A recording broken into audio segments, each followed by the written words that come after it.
Bismillahirrahmanirrahim. Perkenalkan, nama saya Fitra Eka Prayogi dengan NIM 1910111450266 dengan kelas 02 TPLK 001. Tujuan saya membuat video ini untuk menyelesaikan tugas UTS pada mata kuliah komunikasi data pada pertemuan 1. Pengantar ke komunikasi data. Dari yang sudah saya baca pada modul pertemuan 1, dapat disimpulkan bahwa komunikasi berasal dari kata communication yang secara etimologis berasal dari bahasa Latin communicatus yang memiliki arti berbagi atau menjadi milik bersama. Dengan demikian bahwa komunikasi merupakan suatu proses dengan saling pengertian dan menciptakan informasi agar dapat terhubung satu sama lain. Sedangkan kata data berasal dari kata datum yang berarti materi atau beberapa fakta yang digunakan untuk suatu analisa. Data sendiri pun belum bisa dikatakan sebagai informasi sebelum melalui tahap pengelolaan. Pada pertemuan 2, pengantar komunikasi data. Kesimpulan menurut saya adalah komunikasi data adalah proses pengiriman dan penerimaan data atau informasi dari dua atau lebih device atau alat seperti komputer, laptop, printer, dan alat komunikasi lain yang terhubung dalam sebuah jaringan melalui beberapa media.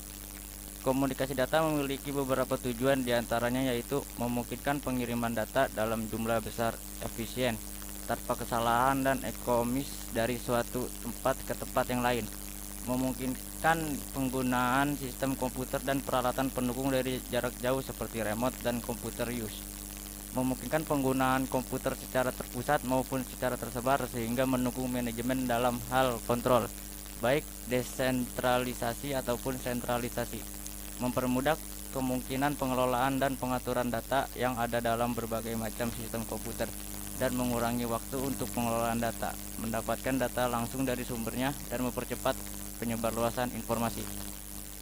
Komunikasi data juga terbagi ke dalam beberapa jenis, diantaranya secara terestrial dan satelit. Ada juga melalui komunikasi offline dan komunikasi online. Sedangkan menurut jenis datanya yaitu komunikasi data analog dan komunikasi data digital. Media dalam komunikasi data yang sering digunakan yaitu kabel, wireless atau wifi, bluetooth, dan lain-lain. Namun sekarang ada media yang lebih cepat dan efisien yaitu media fiber optik.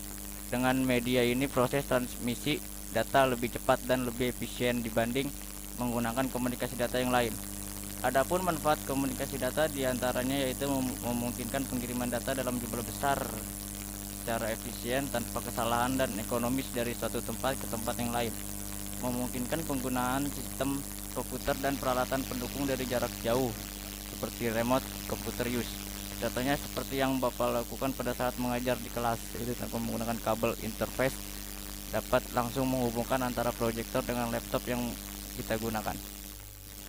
Memungkinkan penggunaan komputer secara terpusat maupun secara tersebar sehingga mendukung manajemen dalam hal kontrol, baik desentralisasi ataupun sentralisasi. Mempermudah memungkinkan dan pengelola dan pengaturan data yang ada dalam berbagai macam sistem komputer.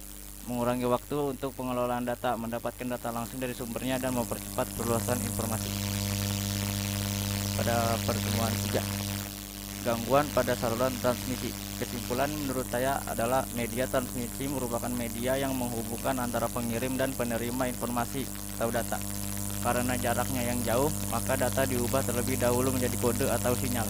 Kemudian sinyal ini akan dimanipulasi dengan berbagai cara untuk diubah kembali menjadi data. Gangguan pada saluran transmisi adalah ada dua, yaitu gangguan random dan tidak random. Gangguan random tidak bisa diduga kejadiannya, sedangkan gangguan tidak random bisa diperhitungkan.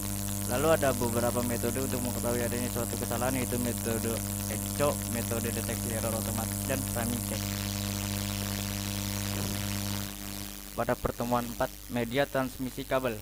Kesimpulan menurut saya adalah guided atau kabel adalah guided transmission media atau media transmisi terpadu, merupakan jaringan yang menggunakan sistem kabel.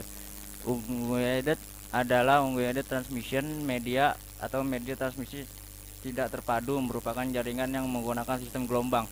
Guided media menyediakan salur transmisi sinyal yang terbatas secara fisik, meliputi twisted pair cable, coaxial cable atau kabel koaksial, dan fiber optic cable atau kabel serat optik.